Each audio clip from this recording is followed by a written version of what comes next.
Pessoal, boa noite. Mais um episódio dos Frontalizados. Infelizmente o Bruno ainda em fase de convalescença, ele está com uma infecção de via aérea superior, então a gente toca o barco. Vamos aproveitar que o Dr. Rafael Espera já estava disponível aqui para a gente, vamos tocar o barco em mais um tema da área de cognição, que eu acho que a gente tem que aproveitar o expert que está aqui. Hoje o tema é Covid e cérebro. O Dr. Rafael Espera, como eu falei da última vez, ele é médico neurologista, formado pelo Hospital das Clínicas, lá na USP. Ele tem residência lá em neurologia no HC, é médico do grupo de neurologia cognitiva e do comportamento, então ele é especialista em demências e transtornos cognitivos, e ele tem uma atuação a mais ali, que é médico também do pronto atendimento. É um médico muito completo, né? Hoje o nosso tema, Rafael, é de Covid e cérebro, né? A gente vai falar dessa curiosa interação que existe entre esses dois seres, né? O cérebro e esse vírus maldito aí que fez tudo isso que fez com o mundo, né? Curioso e polêmico, eu diria. Curioso e polêmico, sem dúvida alguma. E Rafael, a gente podia começar com você delimitando pra gente, assim, quando a gente fala de Covid e cérebro, do que exatamente que a gente está falando? Assim? Me explica isso um pouco mais, né? Quais são aí realmente os problemas? O vírus atinge realmente o cérebro? Quando a gente tem algum comprometimento, se é que isso existe, como você vai dizer daqui a pouco, algum comprometimento neurológico, é por ação direta, é por ação indireta? Explica isso, começa isso pra gente, por favor. Primeiro, obrigado pelo convite, Ferreira, novamente, muito honrado de estar aqui, pena que o Bruno não pode estar A honra presente. É nossa, pode ter certeza que a honra é nossa. Tudo bem. Então, assim, essa pergunta ela é muito interessante porque quando você pega um indivíduo que teve Covid e apresenta manifestações neurológicas, você pode dividir entre pacientes na fase aguda ou na fase crônica, que eles chamam na fase longa, né? Principalmente depois dos 3 meses da infecção aguda. Na fase aguda, a gente viu muito em relação à primeira onda do Covid, né? A variante nativa, selvagem, a variante que os pacientes ainda não estavam vacinados, e a gente viu complicações agudas, sim. Trabalhei diversos pronto-socorro, trombose venosa cerebral, AVC isquêmico na vigência do Covid, síndrome de Guillain-Barré. Perfeito. Muito evento cerebrovascular, né? Exato, exato. Muito trombose, muita oclusão de carótida, em cara jovem, assim, Exato, você lembra? exato. Os caras jovens chegando com a carótida fechada. Pacientes jovem UTI, né? Não só pela questão respiratória, mas pela questão neurológica. É isso. Né? Isso a gente não tem visto tanto atualmente. Né? O que a gente vê em UTI de Covid são os pacientes com muita comorbidade ou os pacientes muito idosos, né? Com mais de 80, 90 anos. Perfeito. E aí talvez o tópico mais atual, né, de maior discussão e mais polêmico, também mais interessante, é em relação ao Covid longo. Né? Ou seja, os pacientes que tiveram Covid e após 3 meses da infecção eles estão apresentando algum sintoma, no caso que a gente vai discutir hoje, neurológico, e que esses sintomas persistem por 2 meses ou mais. Essa é a classificação do CDC. Né, esse 2 meses ou mais, esse mais pode ser quanto? Tempos indefinidos. Ad infinitum, é isso? Mas eu vou falar depois alguns dados da minha pesquisa, tá? Que eu faço no HC. Perfeito. E quais são essas manifestações? Então, vamos esquecer essa parte aguda, afinal de contas isso foi um passado, que a gente não deve esquecer, evidentemente, mas digo assim, os eventos tromboembólicos, etc., isso tem uma incidência agora menor, e agora talvez a gente veja um pouco mais essas manifestações longas, né? Esse long Covid, né, como é chamado, e conta quais são as principais manifestações. O que você enxerga nesses pacientes? Fadiga, muito comum, tanto que existe até um overlapping da fisiopatologia com a síndrome de fadiga crônica. Perfeito. Né? Você me perguntou, eu esqueci de responder na pergunta anterior, o mecanismo qual esses sintomas ocorrem não é por uma ação direta do vírus. Perfeito. Tá? É por um processo inflamatório prolongado, e tem gente que discute se há uma reativação recorrente do vírus, infecção ao longo do tempo. Como se o vírus estivesse latente, circulando, entre aspas, ali um vírus do herpes, é isso? Não? Exato. Que fica aparecendo e desaparecendo de acordo com fatores ambientais, pessoais, imunidade, coisas assim. É interessante como eles chegaram nessa conclusão. Vou te dar 2 pontos rápidos. Primeiro, que foram dosados citocinas, diversos mediadores inflamatórios que estão aumentados nessa população. Perfeito. E segundo, os estudos pós-mortem, eles não identificaram as reações anatomopatológicas que acontecem no cérebro com a proteína do vírus, com o DNA e o RNA do vírus. Perfeito. Ou seja, não há uma colocalização do vírus com as lesões que a gente vê, as reações astrogliais. Entendi. Então o que a gente imagina é o quê? Existe meningoencefalite pelo Covid? Existe. Sim, mas é raríssimo. É uma exceção, exatamente. Tá. Então seria uma resposta mais ou menos imunológica, eu diria assim. E aí, só partindo um pouco aí para essa questão mais de nervo periférico, fadiga, etc., eles tentam correlacionar, inclusive, alguns anticorpos recentemente descritos, como o FGFR3, o antitrisulfatídeo, com quadros neuropáticos de fibras finas relacionados Sim. ao Covid, né? E da cognição, o que a gente enxerga na cognição desses pacientes? Perfeito. Então, assim, o que a gente ouve, né, desde o começo lá de 2020 é o brain fog, que é um termo que eu não gosto muito. Eu também não. Ele foi meio, assim, foi pego por charlatão, né? Você concorda, não? O brain fog, você vai explicar o que é, mas assim, eu num dia mal eu tenho um brain fog, né? No pós-plantão. No pós-plantão. Explica o que é o brain fog, espera. Então, o que a gente vê muito no consultório, e viu mais, principalmente de 2020 a 2022, é aquele paciente que tem queixas atencionais. Então, que ele fala, eu não consigo focar numa atividade ou eu sou facilmente distraído por um determinado evento. Segundo, uma outra queixa também que a gente não via tanto nos trabalhos iniciais, mas que agora a gente vê, mas que eu recebi muito no consultório, é a dificuldade de encontrar palavras. É o word finding. Que a gente não vê esse termo tanto em artigo, mas os pacientes, eu até lembro que foi um dos primeiros que passou comigo, é um cara que fazia faculdade de Direito, ele falou, sempre fui muito eloquente, mas agora quando eu vou apresentar um trabalho na faculdade de Direito, às vezes me falta a fluência, me falta uma palavra específica. Perfeito. A sensação de que o vocabulário reduziu. Exatamente. Como é que chama isso mesmo? Como é que chama isso? O fenômeno da ponta da língua. Fenômeno da ponta da língua. Perfeito. E outra coisa, a questão mesmo de memória, né? De memória principalmente de curto prazo, uma dificuldade em gravar novas informações, o desempenho no estudo não ser um desempenho tão proeminente como outrora, né? Foi o que a gente viu e que aí foi cunhado esse termo, principalmente pela mídia leiga, mas ele foi cooptado, acho, por alguns artigos de não muita qualidade. Perfeito. Então esse brain fog, essa névoa mental, é uma descrição, obviamente, enfim, para todos esses sintomas, mas você não gosta e eu vou particularmente também vou dizer que eu também não gosto muito desse termo. Justamente porque são sintomas que podem estar presentes na minha percepção em outros cenários da neurologia e aí abriria margem para pessoas mal intencionadas gerarem intervenções ou intervenções desnecessárias, né? Como a gente tem visto muito. Aliás, esse é o motivo pelo qual a gente tentou fazer esse podcast, né? Levar informação de qualidade. E dentro desse cenário dessa questão cognitiva induzida pela Covid, né? O que a gente sabe sobre mecanismo fisiopatológico? Seria realmente assim uma reação inflamatória nessas regiões cerebrais que provocariam isso? É isso? Perfeito. Rafael? Pergunta excelente. A gente tem alguns dados, vamos dizer assim, biológicos em relação ao sistema nervoso central que corroboram essa hipótese. Tá? Primeiro, tem um estudo muito elegante do Reino Unido.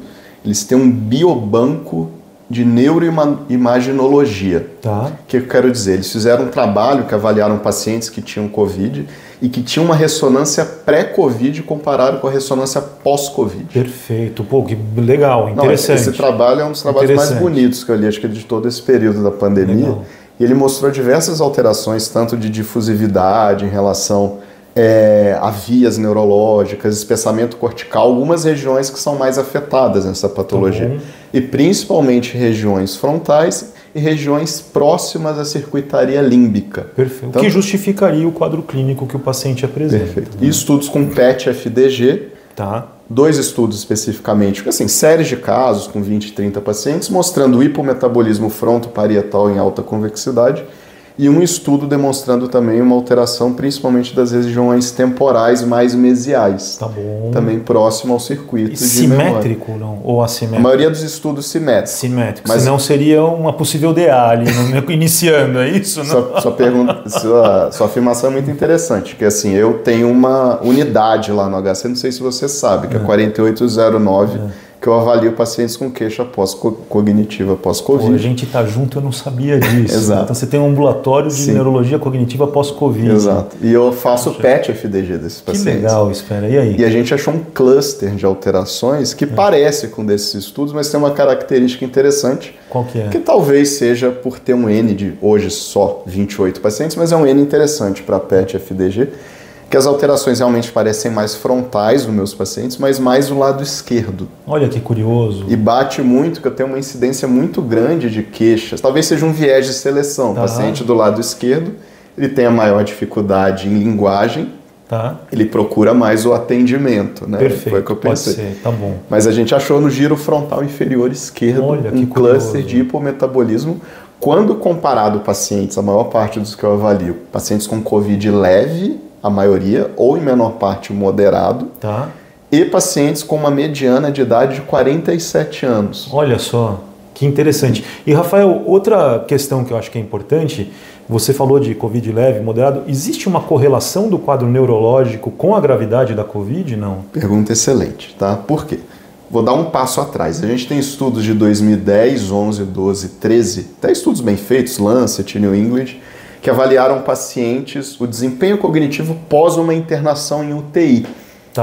Desconforto respiratório agudo, pneumonias severas. Tá bom. Estudos bem feitos que avaliaram o paciente depois de 90 dias e depois de um ano. Perfeito. Com baterias cognitivas bem feitas. São estudos muito interessantes, mostrando que esses pacientes que tiveram sintomatologia, principalmente respiratória grave, eles vão ter um desempenho cognitivo pior no longo prazo. Entendi. Então talvez exista uma correlação que não necessariamente implica numa causalidade, mas uma correlação existe. Perfeito. Pacientes submetidos a variação pressórica, pacientes que são submetidos a hipoxemia grave. Perfeito. Conforme a gente viu no início da pandemia, o paciente ficava em posição prona, volta, satura mesmo com PIP alta, com FiO2 de 100%. Perfeito. Né? E a gente sabe que esses pacientes graves de UTI às vezes têm alteração na ressonância também. Microbleeding, corpo caloso, microangiopatia. Síndrome de desconexão. Exato. Então desconecta um hemisfério do outro. E espera, você falou do PET. A imagem tem algum padrão típico? A ressonância, a imagem que eu digo, não dizendo PET, mas a ressonância você encontra, além disso que você falou nos quadros mais graves, que aí talvez tenha até relação com uma tempestade citotóxica ou algo nesse sentido, mas vamos supor um indivíduo ali que teve uma Covid leve ou moderada e que evoluiu com uma Covid longa, essa chamada, entre aspas, que a gente não gosta, névoa mental, então dificuldade de encontrar palavras, algum transtorno de desatencional relacionado. Existe algum achado de neuroimagem que fale, não, isso aqui pode ser da Covid? Não. A resposta é não. Não existe. Principalmente para uso clínico, você utiliza mais esse método, primeiro para excluir outras causas agudas. Perfeito. O paciente às vezes teve uma isquemia, uma hemorragia lobar pequena que passou assintomática, ou nos pacientes mais idosos. Perfeito. Para você não ver a outra questão. Se não é um paciente que tem uma doença neurodegenerativa, padrão de DA, de DFT, de Levy, por exemplo, e que esse Covid pode ter acelerado o processo. Então isso pode acontecer. O indivíduo podia ter uma balança mais ou menos equilibrada, aí ele teve a Covid, e não é uma Covid longa, mas é acelerou, pisou no acelerador ali em relação ao quadro degenerativo, que era mais ou menos incipiente e tenuemente equilibrado. Isso existe. Existe, isso tem até um artigo desse ano, que é um Short Communication do Nature Reviews, trazendo um pouco esses dados. Ele até acho que cita esse trabalho do Reino Unido.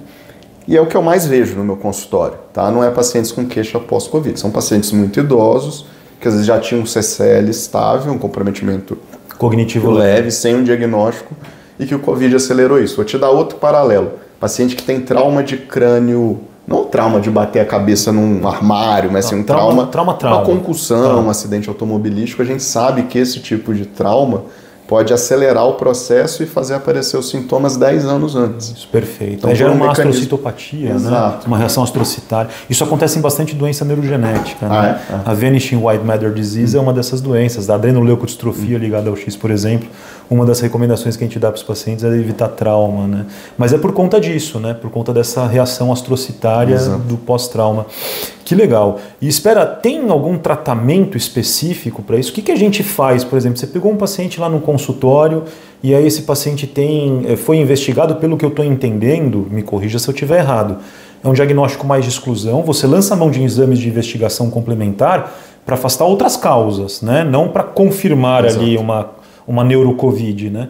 E aí, afastado outras causas, né? O cara, sei lá, tá dormindo bem, porque vamos combinar, uma má arquitetura do sono poderia dar word find, déficit atencional, uma redução ali do tempo de sono REM, por exemplo, mas você afastou outras possibilidades. E aí você fala, não, esse cara tem uma COVID longa com manifestação neurológica. O que você preconiza de tratamento? O que você faz de tratamento? A primeira coisa que eu rastreio são sintomas neuropsiquiátricos. Eu não falei ainda, mas são muito comuns. Então fala. Né? Depressão, ansiedade, a própria insônia que você trouxe, ou sono fragmentado, ou hipersonolência também. Perfeito. A gente vê em alguns pacientes. Perfeito. Então a gente tem que rastrear isso e tratar apropriadamente. Perfeito. Né? Perfeito. Então você faz isso, muitas vezes esse tratamento ele vai ter uma resposta parcial, tá? O paciente não vai ter uma melhora completa. E aí existem assim, pequenos trabalhos com outros tipos de medicamento. Por exemplo, psicoestimulante. Tem trabalho com metilfenidato em paciente com N pequeno, com déficit atencional, mostrando uma melhora discreta. Tá bom. Alguns poucos pacientes no meu consultório eu utilizei, alguns responderam, outros não. Outros não. Mas sempre tendo cuidado de avaliar, porque a gente sabe que o metilfenidato é um medicamento que o paciente pode ficar mais irritadiço, piorar a insônia. Tem outros efeitos piorar a ansiedade. Então, você tem alteração de ritmo cardíaco. Então, acaba sendo muito experiência do especialista, na minha opinião. Perfeito. E meu trabalho lá da HC particularmente, né, é um trabalho que ele tem um grupo que está fazendo reabilitação cognitiva, reabilitação neuropsicológica, e um outro grupo que faz só sessões de psicoeducação. Tá bom. Eu não tenho resultado desse trabalho, que vai ser minha tese de doutorado. Então, talvez daqui uns 2, 3 anos eu te respondo. Mas eu acredito que esse tipo de medida pode ser um fator acelerador da recuperação. Por quê? Porque meu trabalho também não é um estudo transversal, é um estudo longitudinal. E quando eu avalio os pacientes depois de 6 meses, a minha impressão é que a maior parte deles, não sei de qual grupo que eles são, mas se recuperam. Tá. Entendi. Então, alguns recuperam mais que outros. Não sei se vai ser esse grupo da reabilitação, no final das contas. Espera, qual que é a sua vivência com o antidepressivo dual, inibidor seletivo de recaptação de serotonina e noradrenalina, pensando que a noradrenalina pode ativar a frontal, entre aspas, né? E aí teria, a gente tem agora a atomoxetina aí, né? Sim. Que está sendo utilizada para isso, mas que é um inibidor seletivo só de noradrenalina. Você tem alguma vivência? Porque tiveram alguns estudos, alguns anedóticos, né, de série de casos. A gente viu inibidor seletivo que age em sigma-1, né, fluvoxamina, dual, assim. Tem alguma robustez de indicação de prescrição para essa finalidade?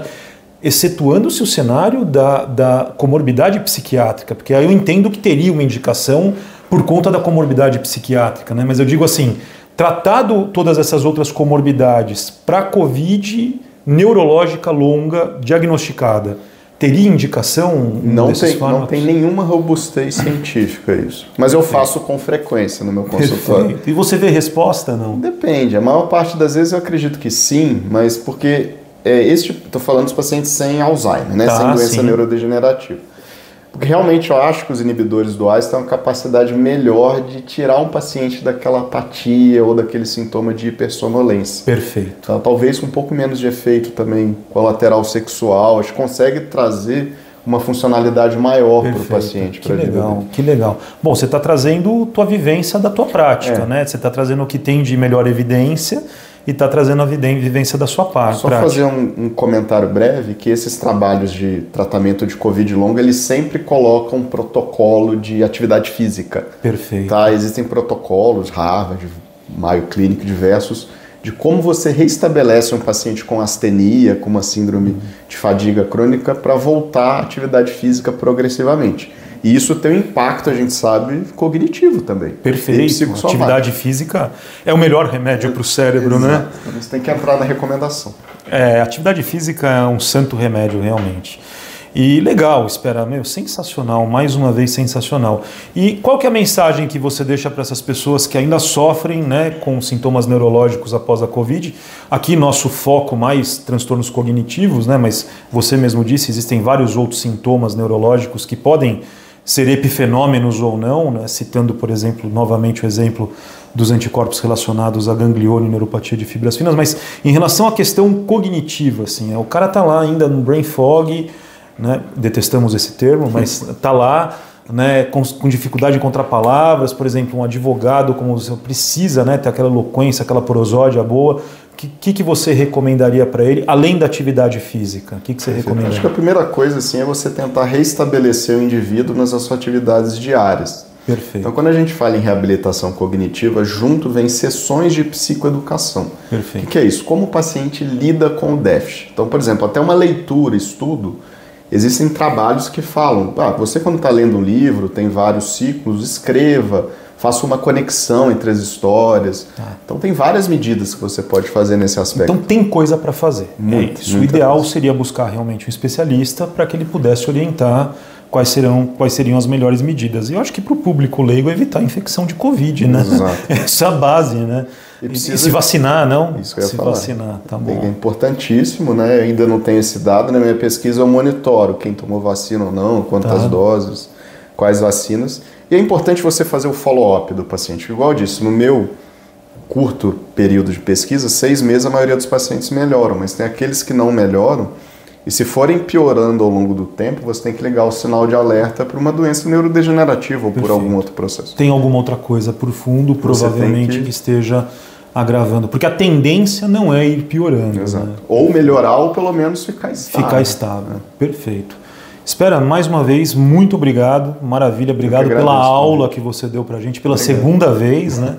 E você é convidado eterno aqui, sempre que você tiver um tema que você acha interessante, a gente vai te receber aqui, vai ser muito bem-vindo. Mais uma vez, obrigado por disponibilizar teu tempo e pelo discurso aí, pela conversa de altíssimo nível. Fico muito honrado pelo convite. A honra é nossa, acredite. Eu tenho certeza que o pessoal agora tem informação de qualidade, né, sem aquelas resoluções miraculosas, discursos milenaristas e soluções miraculosas para problemas tão complexos, né?